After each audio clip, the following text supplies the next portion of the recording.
नमस्कार दोस्तों, daily facts में आपका स्वागत है। ये है ऑडियो बुक जंक्शन। कहते हैं प्यार कोई सीमा नहीं जानता, लेकिन क्या हो जब प्यार को दो अलग अलग दुनियाओं के बीच खड़ा कर दिया जाए। मैं आज पेश कर रहा हूं एक दिल छू लेने वाली लव स्टोरी, दो दुनियाएं एक प्यार। ये सिर्फ एक कहानी नहीं है, बल्कि उन लोगों के लिए एक सफर है जिन्होंने कभी किसी को टूटकर चाहा है। इस ऑडियो बुक को आखिर तक जरूर सुने, क्योंकि आखिरी पार्ट में एक ऐसा सच छिपा है जो आपकी सोच बदल देगा। चलिए डूबते हैं मोहब्बत के इस सफर में। प्रस्तुत है पहले चैप्टर का पार्ट तीसरा। उसकी सुबह, जो पहले खेती या घर के कामों की बारीकियों को समझने की थोड़ी उलझन भरी कोशिश में बीतती थी, अब भाषा सीखने के एक खास रिवाज से शुरू होती थी। वो आंगन में घिसी हुई लकड़ी की बेंच पर बैठता, उसकी गोद में एक फटी हुई मराठी कहावतों की किताब खुली रखी होती, जिसके पन्नों पर अभी भी ओस चिपकी होती। लक्ष्मी सुबह अपने काम पर जाने से पहले अक्सर कुछ कीमती मिनटों के लिए उसके साथ बैठ जाती। वो सब्र से शब्द बोलती, उसकी आवाज में साफ गोई और प्यार का एक प्यारा मेल होता। उसकी उंगली पन्ने पर देवनागरी लिपि लिखती। रोहन भौहें चढ़ाए और पूरी लगन से उसकी नकल करने की कोशिश करता। नमस्कार आजी, तह कोशिश करता। उसका बोलने का तरीका बहुत प्यारा और गले से निकलने वाला होता। आजी में ज थोड़ा ज्यादा जोर से, ड थोड़ा ज्यादा कटा हुआ। लक्ष्मी धीरे से उसे ठीक करती। उसकी हंसी एक साफ धार की तरह फूटती। आज रोहन, आजी, सांस को महसूस करो, जैसे तुम आ भर रहे हो। ये फिर से कोशिश करता, बारीक आंतर पर ध्यान देता, और जो आवाज निकलती, भले ही ये अभी भी अधूरी होती, उसमें एक साफ सुधार होता। लक्ष्मी की मुस्कान और चौड़ी होती, जो गर्व की एक झलक उसके सीने को गर्म कर देती। बेहतर, बहुत बेहतर। ये छोटी छोटी जीतें बहुत ज्यादा जरूरी थी। जब वो आखिरकार बापू साहेब से ठीक ठाक लहजे में फसलों की सेहत के बारे में पूछ पाया, पिक काशिया है बापू साहेब, तो बूढ़े किसान का रूखा सिर हिलाना और छोटा सा हां में जवाब देना एक डिप्लोमैटिक जीत जैसा लगा। जब वो सावित्री से पूछ पाया, अजून कही लागेल का, क्या आपको कुछ और चाहिए?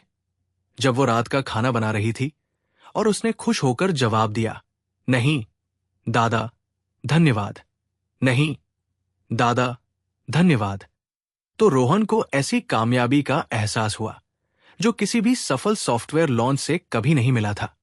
वो सिर्फ शब्द नहीं सीख रहा था, वो इंटोनेशन सीख रहा था। पिच में होने वाले छोटे छोटे बदलाव जो सम्मान, जिज्ञासा या रिक्वेस्ट दिखाते हैं। उसने पाया कि एक ही शब्द जोर देने के आधार पर पूरी तरह से अलग अलग मतलब ले सकता है। ये एक ऐसी बात थी जिसने उसके लॉजिकल दिमाग को हैरान भी किया, और हैरान भी किया। वो हर समय नमस्ते करने की प्रैक्टिस करता था। अवसर गांव में घूमते हुए खुद को धीरे से नमस्ते करते हुए पाता था। नमस्ते, नमस्ते, वो धीरे से कहता। उसके होंठ नए अंदाज में अक्षरों को सही आकार देते। उसने बड़ों से बात करते समय सम्मान भरी दूरी बनाए रखना, जवान आदमियों के साथ आम दोस्ती निभाना, और औरतों से बात करते समय नरमी से पेश आना सीखा। उनके बोलने में गलती, हालांकि अब कम होती है, फिर भी मजेदार कंफ्यूजन के पल देती थी। एक बार उन्होंने एक औरत की चमकीली साड़ी की तारीफ करने की कोशिश की, ये कहने के इरादे से कि ये सुंदर सुंदर है। इसके बजाय जोर देने में थोड़ी गलती से वो कह गई कि ये दर्दनाक, दुखद है। औरत के हैरान चेहरे और उसके बाद आसपास मौजूद लोगों की दबी हुई हंसी ने पूरे इलाके को शर्म से लाल कर दिया। रोहन का चेहरा। लक्ष्मी, जो हमेशा उसकी सब्र रखने वाली इंटरप्रेटर थी, तुरंत बीच में आई और एक प्यारी सी मुस्कान के साथ उसके इरादे समझाए, और वो पल अच्छे मनोरंजन में बदल गया। रोहन शर्मिंदा होने के बजाय उनके साथ हंसने लगा। उसे अब गलतियां करने से डर नहीं लग रहा था, वो उन्हें सीखने की प्रक्रिया का हिस्सा मानकर अपना रहा था। उसने बातचीत के लय, शब्दों के एक दूसरे में घुलने मिलने का तरीका और बोले गए वाक्यों जितना ही मतलब रखने वाले ठहराव को देखना शुरू किया। उसने देखा कि लक्ष्मी की दादी, जो बहुत समझदार महिला थी और बहुत कम इंग्लिश बोलती थी, सिर्फ एक नजर या हल्के से सिर हिलाकर बहुत कुछ बता देती थी। उसे समझ आने लगा कि बातचीत सिर्फ बोलचाल की बात नहीं है, ये एक पूरा अनुभव है जिसमें इशारे, हाव भाव और वो बिना कही समझ शामिल है, जो समुदाय को एक साथ बांधती है। एक दोपहर जब बापू साहेब खेतों में उनकी मदद कर रहे थे, तो गांव का एक छोटा लड़का, जो 10 साल से ज्यादा का नहीं था, उनके पास आया। लड़का मराठी में तेजी से बोल रहा था। रोहन को उसके शब्द साफ नहीं लग रहे थे। बापू साहेब ने सब्र से सुना, फिर रोहन की तरफ मुड़े। वो कह रहा है कि उसकी गाय ऊंचे चरागाह में भटक गई है। वो जानना चाहता है कि क्या हमने उसे देखा है। रोहन का दिमाग तेजी से चल रहा था। उसने मराठी में एक सवाल पूछा, अम्हाला ती दिसली नहीं? हमने उसे नहीं देखा है। लड़के का चेहरा उतर गया और वो उदास होकर जाने लगा। रोहन को थोड़ी हमदर्दी हुई। उसने उसे पुकारा, पन अम्ही बाघू शकतो, लेकिन हम देख सकते हैं। लड़के की आंखें चमक उठीं और उसने शर्मीली, शुक्रगुजार मुस्कान दी। ये एक छोटी सी बातचीत थी, कुछ आसान वाक्य, लेकिन रोहन के लिए ये एक बड़ी कामयाबी थी। वो न सिर्फ समझ गया था, बल्कि जवाब भी दे पाया था। दिलासा देने वाले शब्द और मदद का वादा, सब कुछ लोकल भाषा में। लड़के की उम्मीद भरी मुस्कान उसे मिले किसी भी बोनस से ज्यादा असरदार इनाम थी। उन्हें मराठी का पोएटिक नेचर भी पसंद आने लगा। जो मुहावरे ऊपर से आसान लगते थे, उनमें अक्सर कल्चरल कॉन्टेक्स्ट और हिस्टोरिकल रेजोनेशन की परतें होती थी। उन्होंने सीखा कि कुछ कहावतें जब उनका शाब्दिक अनुवाद किया जाता है तो अपना चार्म खो देती है, लेकिन जब उनके कल्चरल फ्रेमवर्क में समझा जाता है तो वे जिंदगी, रेजिलियंस और कम्युनिटी के बारे में गहरी सच्चाई बताती है। उन्होंने इन कहावतों को इकट्ठा करना शुरू कर दिया, उन्हें एक अलग नोटबुक में लिखा। लक्ष्मी की मदद से उनके गहरे मतलब समझने की कोशिश की।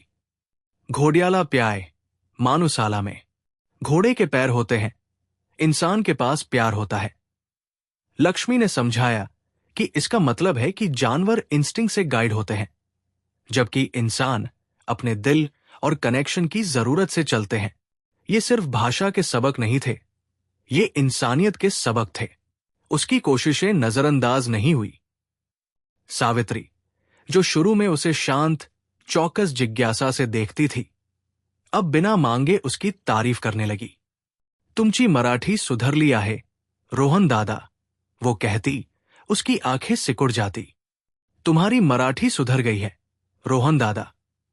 ये सीधी सादी बात, जो सच्चे प्यार से कही गई थी, उसके लिए उससे कहीं ज्यादा मायने रखती थी जितना वो बता सकता था। उसने देखा कि इससे उसके और गांव के बुजुर्गों के बीच बातचीत कैसे आसान हो गई, कैसे इससे अपनापन महसूस हुआ। वो अब सिर्फ लक्ष्मी का शहर का बॉयफ्रेंड नहीं था, वो रोहन दादा था। वो आदमी जो कोशिश कर रहा था, वो आदमी जो अपनापन महसूस करने की कोशिश कर रहा था। लक्ष्मी खुद उनकी सबसे बड़ी प्रेरणा थी। उन्होंने दोनों दुनियाओं में आसानी से घुलने मिलने की उनकी काबिलियत देखी, उनके साथ क्वींस इंग्लिश बोलने की उनकी काबिलियत, और फिर अपने परिवार के साथ मराठी में आसानी से गाने की आदत। उन्हें एहसास हुआ कि उनका अपना सफर उनके अपने दो कल्चर वाले होने का आईना था। चिरासत और मॉडर्निटी के बीच लगातार बातचीत। मराठी सीखने की उनकी कोशिश उनकी विरासत का सम्मान करने का एक तरीका था, उन्हें और उनके परिवार को वह दिखाने का कि वो न सिर्फ उन्हें बल्कि उनके असली रूप को भी महत्व देते हैं। उसे समझ आने लगा कि भाषा का इमोशन से गहरा नाता है। मां की लोरी की लय, खेलते बच्चों की जोरदार चीखें, बड़ों की धीमी आवाज में कहानियां सुनाना, ये सब भाषा के ताने बाने में बुने हुए थे, जो पीढ़ियों के मिले जुले सुख दुख से भरे हुए थे। जब उसने लक्ष्मी के परिवार को मराठी बोलते सुना तो उसे सिर्फ शब्द नहीं सुनाई दिए, उसे उनके बीते हुए कल की गूंज, भविष्य के लिए उनकी उम्मीदों की फुसफुसाहट और उन्हें एक साथ जोड़े रखने वाले मजबूत रिश्ते सुनाई दिए। वो उनके दिलों की भाषा सुनना सीख रहा था। उनका पक्का इरादा फॉर्मल पढ़ाई से कहीं ज्यादा था। उन्होंने बोलने, जुड़ने के मौके ढूंढने शुरू कर दिए, तब भी जब उन्हें पता था कि वे लड़खड़ाएंगे। वो दिन भर की मेहनत के बाद आदमियों के साथ बैठते, उनके साथ बैठकर चाय पीते और उनकी बातचीत को समझने की कोशिश करते, झिझकते हुए बातें करते। वो उनके जोक्स ध्यान से सुनते, भले ही उन्हें हमेशा पंचलाइन समझ न आती हो। उनकी हंसी उनके साथ के लिए उनकी तारीफ की सच्ची झलक होती थी। उन्होंने खामोशी, सिर हिलाने, एक दूसरे को देखने का मतलब समझना सीख लिया, जो बिना एक भी शब्द कहे समझ बताती थी। गांव के बच्चे, जो शुरू में लंबे, गोरे बाहरी आदमी से शर्माते थे, जल्द ही रोहन के साथ घुल मिल गए। वो उनसे अपनी मराठी में बात करने की कोशिश करता। उसकी आवाज में अक्सर एक शरारती लहजा होता था। उन्हें उनकी भाषा में उसकी कोशिशें प्यारी लगती थी और उनकी हंसी हमेशा उनका हौसला बढ़ाती थी। वो उन्हें आसान इंग्लिश शब्द सिखाता था और वे उसे अपने गांव के खेल और आसपास के पक्षियों के नाम सिखाते थे। ये बातचीत, बड़ों वाली बातचीत के दबाव से रहित, शुद्ध और ताजगी देने वाला, उसके बढ़ते जुड़ाव की भावना को और मजबूत करता हुआ उसे एक जाना पहचाना सा लगने लगा था। एक अनजान मौजूदगी के बजाय उस जगह का एक हिस्सा। मराठी के लिए उनका डेडिकेशन उनके प्यार का एक अनकहा ऐलान बनता जा रहा था। ये उनके कमिटमेंट का एक साफ सबूत था, एक इशारा था कि वो लक्ष्मी की दुनिया को समझने और अपनाने के लिए न सिर्फ अपना समय बल्कि खुद को भी इन्वेस्ट करने को तैयार थे। वो अब सिर्फ एक गुजरता हुआ विजिटर नहीं था। वो एक सीखने वाला, एक हिस्सा लेने वाला, एक ऐसा आदमी था जो धीरे धीरे लेकिन पक्के तौर पर खुद को उनकी जिंदगी की शानदार दुनिया में बुन रहा था। और शांत पलों में जब लक्ष्मी उन्हें देखती, उनकी आंखों में गर्व और प्यार की चमक होती, तो उन्हें पता होता कि वो सबसे जरूरी भाषा बोल रहे हैं, प्यार की भाषा। रोहन की मराठी में नई नई फ्लुएंसी एक नई बात थी, जिससे उसके लिए ऐसी बातचीत और समझ के दरवाजे खुल गए जिनके बारे में उसने सिर्फ सपने देखे थे। फिर भी वो जानता था कि सच्चा इंटीग्रेशन भाषा की समझ से कहीं ज्यादा होता है। इंजीनियरिंग की एनालिटिकल और प्रॉब्लम सॉल्विंग दुनिया में डूबी उसकी जिंदगी ने उसे अलग तरह के टूल्स, एक अनोखा नजरिया दिया था, जिसके बारे में उसे अंदर से लगता था कि ये काम आ सकता है। उसने शुरू में खेती के तरीकों को एक अलग, लगभग एकेडमिक दिलचस्पी से देखा था, जिसमें उसकी अंदरूनी कमियों और उसमें लगने वाली बहुत ज्यादा मेहनत पर ध्यान दिया था। लेकिन जैसे जैसे उसने खेतों में ज्यादा समय बिताया, बापू साहेब और दूसरे किसानों की मदद की, वे बातें आइडिया में बदलने लगी। सूखी, धूल भरी जमीन, पानी लाने का कमरतोड़ काम, मॉनसून के अचानक आने वाले बदलावों पर भरोसा, ये किसी किताब की एब्स्ट्रैक्ट प्रॉब्लम नहीं थी। ये उन लोगों की रोजमर्रा की सच्चाई थी जिनकी वो इतनी गहराई से परवाह करने लगा था।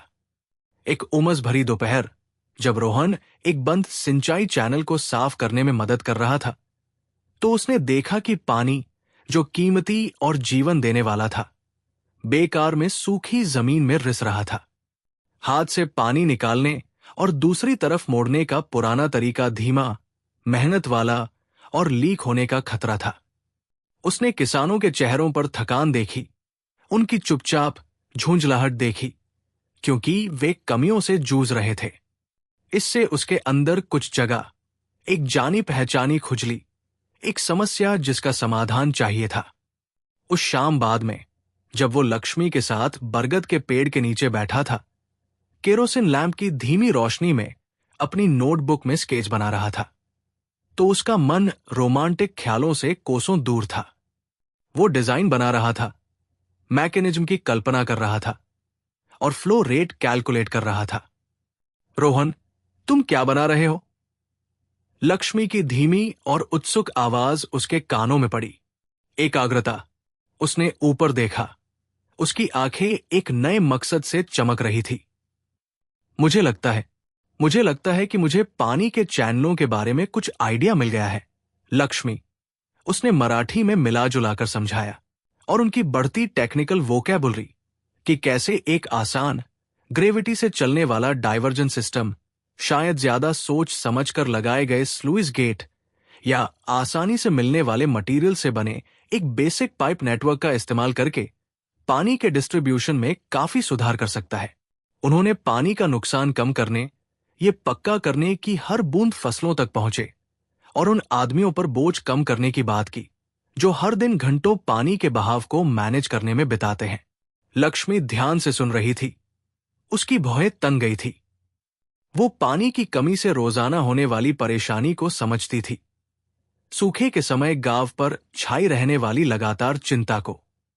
बापू साहेब हमेशा कहते हैं कि पानी दूर के खेतों तक नहीं पहुंचता। उसने सोचा, अगर इससे मदद मिल सके तो ये बहुत बड़ी कृपा होगी। अगली सुबह रोहन बापू साहेब के पास गया। उसका दिल चौड़ा जोर से चढ़क रहा था। उसने अपना प्रपोजल समझाया।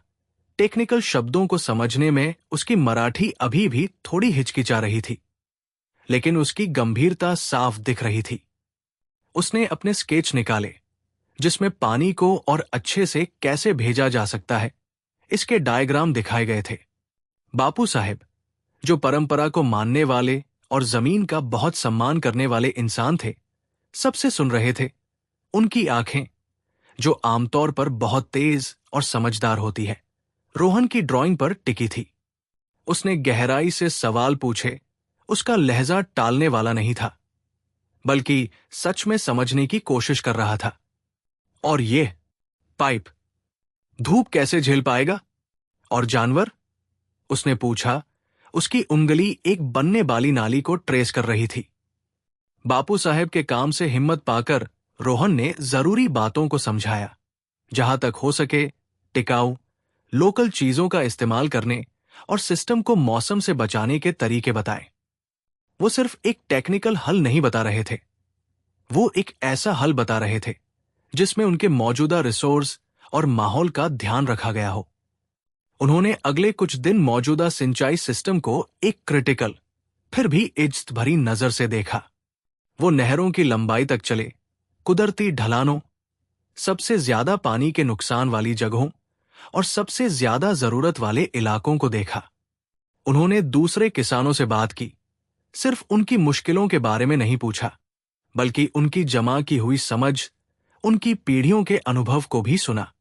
उन्होंने पिछले सूखे की कहानियां सुनाई और उन आसान, भले ही कुछ समय के लिए हल्के तरीके बताए जो उन्होंने बनाए थे। ये जानकारी, जो इतनी जरूरी और गहराई से बैठी हुई थी, उनकी अपनी प्रॉब्लम सॉल्व करने की प्रोसेस का हिस्सा बन गई। उनका मकसद कोई बड़ा, मुश्किल बदलाव करना नहीं था। इसके बजाय उन्होंने छोटे, असरदार सुधारों पर ध्यान दिया। उन्होंने मौजूदा स्लुइस गेट को बदलने का सुझाव दिया ताकि पानी के बहाव को कंट्रोल करने के लिए आसान लेकिन ज्यादा असरदार तरीके बनाए जा सके। उन्होंने चैनलों के किनारों को मजबूत करने, कटाव और लीकेज को रोकने का एक ज्यादा असरदार तरीका डिजाइन किया, जिसमें सीमेंट और लोकल मिट्टी का मिश्रण इस्तेमाल किया गया, जिसे गांव पहले से ही प्लास्टरिंग के लिए इस्तेमाल करता था। उन्होंने एक बेसिक, हाथ से चलने वाला पानी उठाने वाला सिस्टम भी बनाया, जिसका इस्तेमाल किया जा सकता था। ऐसे इलाके जहां ग्रेविटी काफी नहीं थी, ये उन इलेक्ट्रिक पंप से बहुत अलग था जिनके वे आदी थे, लेकिन हाथ से काम करने की तुलना में ये बहुत बेहतर था। उसकी शुरुआती कोशिशों को जिज्ञासा और शक दोनों का मिला-जुला रूप मिला। कुछ बूढ़े किसान उसे सावधानी से देखते रहे, क्योंकि वे उन तरीकों के आदी थे जो सदियों से उनके पुरखों के काम आते आए थे। लेकिन रोहन की लगन, उसकी सच्ची विनम्रता और उनके साथ काम करने की इच्छा ने धीरे धीरे उनके शक को कम कर दिया। उसने खुद को सभी जवाबों वाला मसीहा नहीं दिखाया।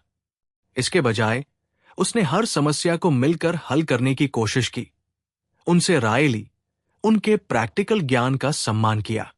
वो चिलचिलाती धूप में अपने खुरदुरे और गंदे हाथों से गांव वालों के साथ कंधे से कंधा मिलाकर काम करता और अपना कमिटमेंट दिखाता। एक दोपहर जब वे डाइवर्जन वियर के लिए एक नया डिजाइन बना रहे थे, तो अचानक तेज बारिश ने उनकी मेहनत को बहा दिया। रोहन बिना कुछ कहे तुरंत काम पर लग गया, आदमियों को इकट्ठा किया, अपनी सीखती हुई मराठी में निर्देश चिल्लाकर दिए। उसका इंजीनियरिंग दिमाग बिजली की तेजी से काम करके स्ट्रक्चर को सुरक्षित कर दिया। मुश्किल में उसकी मजबूत लीडरशिप देखकर गांव वाले हैरान रह गए और उन्होंने तुरंत जवाब दिया। जब बारिश आखिरकार रुकी और बांध मजबूती से खड़ा रहा, तो उनकी आंखों में एक नया सम्मान दिखा। यह सिर्फ टेक्निकल जानकारी की बात नहीं थी, ये उसकी हिम्मत, उसकी सूझबूझ और अपने हाथ गंदे करने की उसकी इच्छा की बात थी। उन्होंने गांव में बेहतर कम्युनिकेशन की जरूरत को भी पहचाना, खासकर बुआई और कटाई के जरूरी मौसम में। खबरें अक्सर मुहज़बानी फैलती थी, जिससे देरी या गलतफहमियां होती थी। उन्हें याद आया कि कैसे उनकी अपनी कंपनी बड़े प्रोजेक्ट्स को कोऑर्डिनेट करने के लिए आसान इंटरनल कम्युनिकेशन टूल्स का इस्तेमाल करती थी। उन्होंने ये पता लगाना शुरू किया कि कैसे एक जैसा कॉन्सेप्ट, भले ही बहुत आसान हो, उनकी जरूरतों के हिसाब से बदला जा सकता है। उन्होंने देखा कि गांव अक्सर कुछ खास घटनाओं का इशारा देने के लिए मंदिर की घंटियों पर निर्भर रहता था। उन्होंने सोचा कि क्या कोई ज्यादा सिस्टमैटिक तरीका अपनाया जा सकता है। उन्होंने अपने आइडिया लक्ष्मी से डिस्कस किए, जिन्होंने उनके अभी के कम्युनिकेशन के तरीकों की प्रैक्टिकल कमियों के बारे में बताया। उन्होंने समझाया, कभी कभी जब फसल तैयार होती है और मौसम पक्का नहीं होता, तो उसे लाने का सबसे अच्छा समय तय करने के लिए सभी को जल्दी से इकट्ठा करना मुश्किल होता है। रोहन ने रंगीन झंडों का एक आसान सिस्टम सुझाया, जिसे गांव में एक बीच की दिखने वाली जगह से दिखाया जाना था, जो अलग अलग तरह की जानकारी दिखाता था, जैसे आने वाले तूफान की चेतावनी के लिए लाल झंडा, किसी खास काम को शुरू करने के लिए अच्छे दिन के लिए हरा झंडा और कम्युनिटी के इकट्ठा होने के लिए नीला झंडा। उन्होंने मजबूत कपड़े और चटक रंगों का इस्तेमाल करके इन झंडों का एक सेट बनाने में कुछ दिन लगाए। फिर उन्होंने गांव के बड़े बुजुर्गों को इकट्ठा किया और अपना सिस्टम समझाया, ये दिखाते हुए कि हर रंग एक खास मैसेज कैसे देगा। उन्होंने इस बात पर जोर दिया कि इसे इसलिए डिजाइन किया गया था, उनके मौजूदा तरीकों को पूरा करना, उनकी जगह लेना नहीं, बल्कि उन्हें जल्दी से विजुअल क्यू देना। उन्होंने गांव के कुछ लड़कों को झंडे ऊपर उठाना और नीचे करना भी सिखाया, जिससे उन्हें जिम्मेदारी का एहसास हुआ। शुरू में कुछ लोगों ने इसे एक नई चीज, शहर में रहने वालों का अजीब आइडिया माना, लेकिन जब मौसम में अचानक बदलाव की जानकारी लाल झंडे से तुरंत मिल गई, जिससे किसानों को अपनी लगभग कटी हुई फसलों को बचाने में मदद मिली, तो उनकी इस काबिलियत की प्रैक्टिकलता पर कोई शक नहीं रहा। झंडे, जो कभी एक अजीब चीज थे, गांव के रोजाना के काम का एक जरूरी हिस्सा बन गए। इंजीनियरिंग और कम्युनिकेशन के अलावा रोहन ने मदद करने के दूसरे, कम ठोस तरीके भी खोजे। उसने देखा कि बच्चे अपने साथ लाई कुछ किताबों को लेकर बहुत आकर्षित थे। उसे एहसास हुआ कि गांव का स्कूल, जो एक साधारण सा स्कूल था, उसमें पढ़ने का सामान बहुत कम था। शहर से मिले रिसोर्स का इस्तेमाल करके उसने गांव में उम्र के हिसाब से किताबों, कहानियों की किताबें, आसान साइंस प्राइमर और तस्वीरों वाली एनसाइक्लोपीडिया का एक छोटा सा बैच भेजा। उसने बच्चों के लिए इनफॉर्मल रीडिंग सेशन भी ऑर्गेनाइज करने की पहल की। उनके साथ एक पेड़ की छांव में बैठकर उन्हें शब्दों को बोलने में मदद की, जिससे उनकी जिज्ञासा बढ़ी। उन्होंने पाया कि उनका इंजीनियरिंग बैकग्राउंड सिर्फ सर्किट और स्ट्रक्चर के बारे में नहीं था, बल्कि सिस्टम को समझने, रुकावटों को पहचानने और एफिशिएंसी और वेलबींग को बढ़ाने के लिए क्रिएटिव सॉल्यूशन लागू करने के बारे में था। उन्होंने कम्युनिटी में होने वाले छोटे-मोटे अंडों को सुलझाने का हुनर भी सीख लिया था। उनको शांत व्यवहार और सालों के एनालिटिकल काम से बेहतर हुए उनके लॉजिकल नजरिए ने उन्हें बिना किसी भेदभाव के बहस के दोनों पक्षों को सुनने और आम सहमति और समझौता करने में मदद की। वो अपनी मर्जी थोपने की कोशिश नहीं कर रहे थे, बल्कि मराठी पर अपनी बढ़ती पकड़ का इस्तेमाल करके समझा और समाधान को आसान बनाना चाहते थे, ताकि ये पक्का हो सके कि हर किसी को सुना और सम्मान दिया जाए। समाज के ताने बाने में शामिल होने की ये इच्छा, कम्युनिटी की मिलकर होने वाली समस्याओं को सुलझाने का हिस्सा बनने की इच्छा, किसी भी टेक्निकल इनोवेशन जितनी ही जरूरी थी। उनका योगदान हमेशा बड़े काम नहीं होते थे। कभी कभी ये बस किसी बुजुर्ग गांव वाले को भारी बोझ उठाने में मदद करना होता था, या किसी फिसलन भरे रास्ते पर चल रहे किसी को सहारा देना होता था। उन्होंने सीखा कि होशियारी सिर्फ टेक्नोलॉजी में तरक्की के बारे में नहीं है, ये अपनी स्किल्स और रिसोर्सेज को दया और एक अच्छा बदलाव लाने की सच्ची इच्छा के साथ इस्तेमाल करने के बारे में भी है। उन्हें सेवा के इन कामों में गहरा सुकून मिलता था, एक मकसद की भावना जो उनके किसी भी पहले के प्रोफेशनल अचीवमेंट से ज्यादा गहराई से जुड़ी थी। वो अब सिर्फ शानदार स्किल्स वाला कोई बाहरी आदमी नहीं था, वो पुल बनाने वाला एक कंट्रीब्यूटर बन रहा था, एक ऐसा आदमी जो अपने टैलेंट को गांव की जिंदगी की रंगीन दुनिया में बुनना सीख रहा था, अधिकार से नहीं बल्कि अपने कामों और अपने दिल से इज्जत कमा रहा था। तो दोस्तों, ये था कहानी दो दुनियाएं एक प्यार का पहले चैप्टर का पार्ट 3। प्यार के इस मोड़ ने आज एक सवाल छोड़ दिया है, क्या ये दोनों दुनियाएं कभी एक हो पाएंगी? अगर इस कहानी ने आपके दिल को छुआ है तो इस वीडियो को लाइक करें और उनके साथ शेयर करें जिन्हें आप दिल से चाहते हैं।